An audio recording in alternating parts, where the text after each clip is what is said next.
அந்த காலத்தில் எல்லாருமே இதில் தான் சமைச்சிருக்காங்க. தண்ணியிலேருந்து எல்லாமே அதை யூஸ் பண்ணியிருக்கிறாங்க. அப்போயெல்லாம் வியாதிகள் வரல. இப்போ தான் பிளாஸ்டிக்களுக்கு எல்லாத்துக்கும் போனனால எல்லாம் வியாதிகள் வரலாம் நிறைய வருது.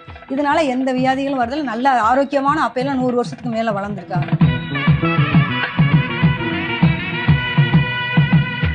வுட்லேருந்து ப்ராசஸ்லேருந்து எல்லாமே சக்கோஸ்லோபியா, ஸ்வீடன் இந்த மாதிரி 3 வகையான பிராண்டுகள் பிரிக்கப்படும். அதை தனித்தனியாக வச்சு எல்லாருக்கும் நாங்கள் சேல்ஸ் பண்ணிக்கிட்டு இருக்கிறோம்.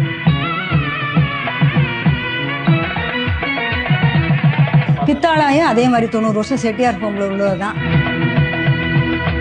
பித்தாளையில் வந்து உள்ள ப்ராசஸ் வந்து நல்லா இதுவாக இருக்கும். தடிமனா எல்லாமே நல்லா இருக்கும். பொருள்கள் வந்து ரொம்ப சுத்தமானதில் இதுவாக இருக்கும். அதனால எல்லாரும் பார்த்தோன்னே அதில் ரொம்ப விருப்பப்படுறாங்க.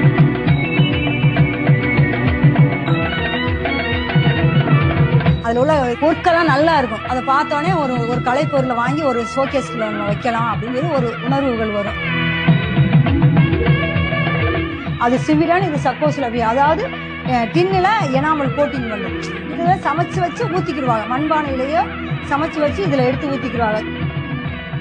காரைக்குடியை பொறுத்தவரை இந்த ஸ்ட்ரீட் மட்டும்தான் கலைப்பொருளில் இங்கே தான் தரமான தரைப்பொருள் இந்த இதில் மட்டும்தான் கிடைக்கும். வேறு எங்கேயும் கிடைக்காது.